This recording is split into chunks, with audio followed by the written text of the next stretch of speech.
Bismillahirrahmanirrahim. Assalamualaikum warahmatullahi wabarakatuh.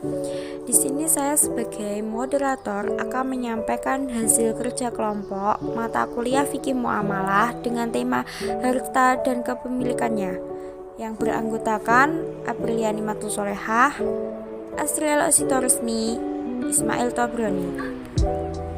Harta dan kepemilikan. Nah, itu yang pertama ada konsep dasar harta. Menurut bahasa berarti condong atau miring, sedangkan menurut istilah adalah segala sesuatu yang menyenangkan manusia dan mereka pelihara baik dalam bentuk materi maupun manfaat. Dan berdasarkan pembahasan di atas dapat dipahami bahwa dasarnya harta merupakan segala sesuatu yang memiliki nilai dan konkret wujudnya disukai oleh tabiat manusia. Secara umum dapat dimanfaatkan dalam perkara legal menurut syara seperti sebagai modal bisnis, pinjaman, dan konsumsi. Untuk selanjutnya ada kedudukan dan fungsi harta. Di sini saya akan menjelaskan tentang kedudukan harta, meliputi harta sebagai perhiasan kehidupan dunia. Menurut saya manusia dapat menikmatinya dengan baik dan tidak berlebih-lebihan. Manusia mempunyai kecenderungan yang kuat untuk memiliki, menguasai, dan menikmati harta. Untuk yang kedua ada harta sebagai cobaan. Disimpulkan bahwa harta merupakan suatu ujian keimanan. Dalam hal ini ujian yang membuat manusia semakin dekat dengan Allah dan beriman kepada Allah, atau justru malah sebaliknya. Dan yang ketiga ada harta sebagai sarana untuk memenuhi kesenangan. Dan yang keempat itu ada harta sebagai sarana untuk menghimpun bekal menuju kehidupan akhirat. Oke teman-teman, selanjutnya ada fungsi harta. Nah, fungsi harta di sini ada 6 poin.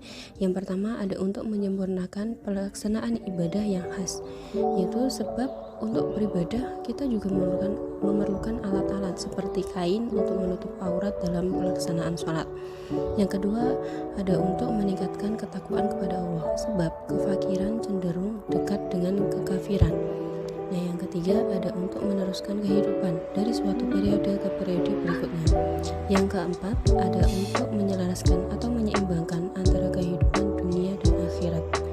Yang kelima ada untuk menegakkan ilmu-ilmu, karena menuntut ilmu tanpa biaya akan terasa sulit. Misalnya seseorang tidak dapat kuliah di perguruan tinggi jika ia tidak memiliki biaya.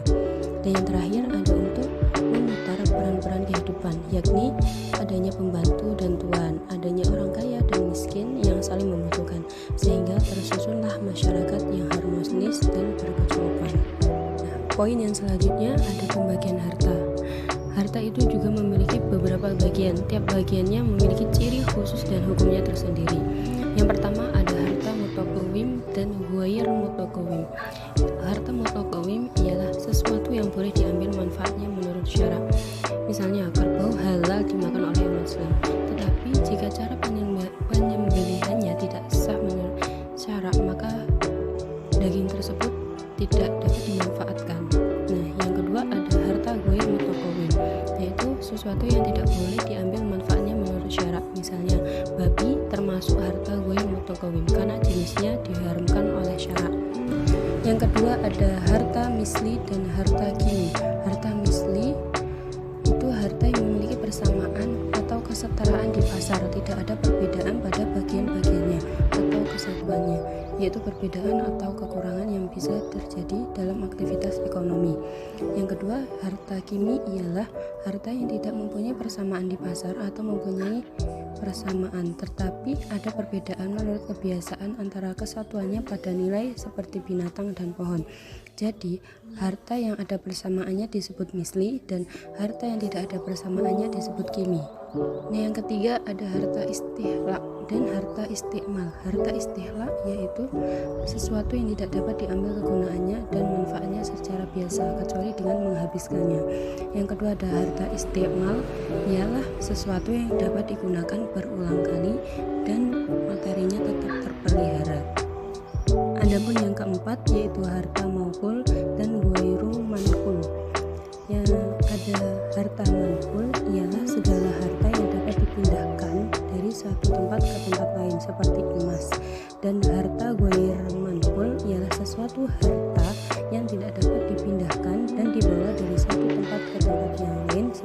kebun. Dan yang kelima ada harta ain dan dayin. Harta ain ialah harta yang berbentuk benda yang kelihatan seperti rumah, pakaian, beras, dan yang lainnya. Dan harta dain ialah sesuatu yang berada dalam tanggung jawab, seperti uang yang berada dalam tanggung jawab seseorang. Nah, yang keenam nih ada harta mamluk, mubah, dan mahjur. Harta mamluk apa sih? Itu ialah harta yang masuk ke bawah milik perorangan atau badan hukum seperti pemerintah dan yayasan. Harta mubah ialah sesuatu yang pada asalnya bukan milik seseorang seperti mata air, binatang buruan darat, laut, dan lain-lain. Nah, yang terakhir ada harta mahjur, ialah sesuatu yang tidak boleh dimiliki sendiri dan memberikan kepada orang lain menurut syariat. Nah, yang ketujuh ada harta yang dapat dibagi dan tidak dapat dibagi. Harta yang dapat dibagi atau al-mal qabila li al-qismah ialah harta yang tidak dapat menimbulkan suatu kerugian atau kerusakan apabila harta itu dibagi-bagi, misalnya beras dan tepung. Yang ada B, harta yang tidak dapat dibagi atau al-mal ghair qabila li al-qismah ialah harta yang menimbulkan suatu kerugian atau kerusakan apabila harta tersebut dibagi-bagi, misalnya gelas, kursi, dan yang lain-lain. Nah, yang kedelapan ada harta pokok dan hasil atau samarah atau buah. Harta pokok ialah harta yang mungkin darinya harta yang lain, dan harta hasil ialah harta yang terjadi dari harta yang lain. Pembagian harta yang terakhir ada harta khas dan am. Harta khas ialah harta pribadi, tidak bercampur dengan harta yang lain, tidak boleh diambil manfaatnya tanpa disetujui pemiliknya. Dan yang terakhir ada harta am, ialah harta milik umum atau bersama yang boleh diambil manfaatnya. Baik, selanjutnya saya akan menjelaskan tentang konsep dasar kepemilikan.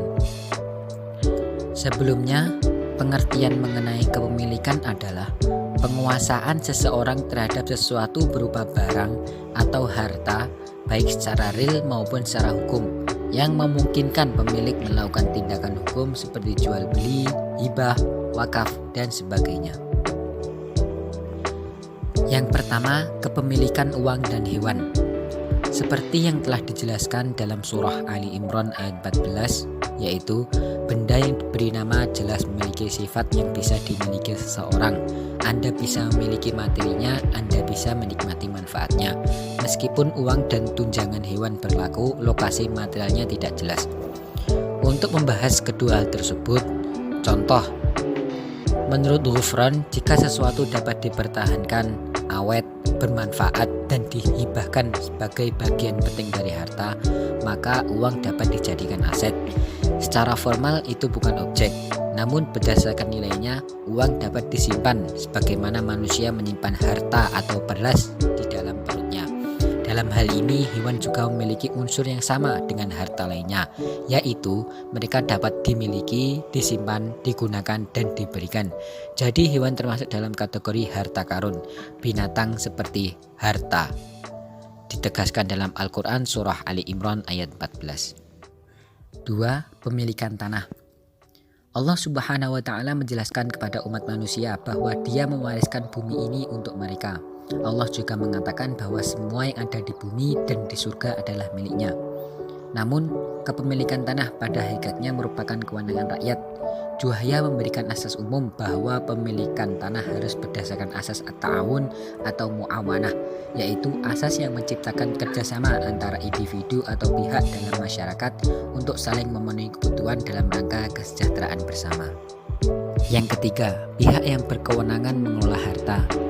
Dijelaskan dalam Al-Quran surah An-Nisa ayat 5 bahwa uang harus diberikan kepada pihak yang berkompeten.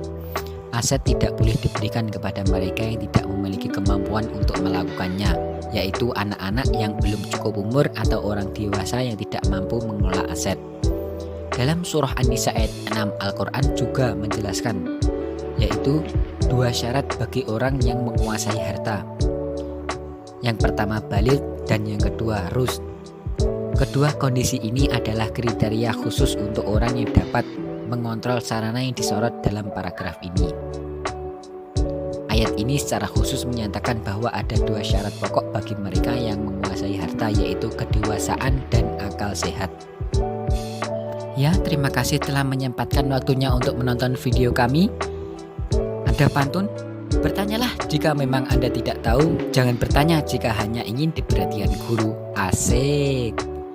Mungkin cukup ini yang dapat kami sampaikan, semoga bermanfaat. Semoga bisa membawa kalian sukses di masa depan. Cukup sekian.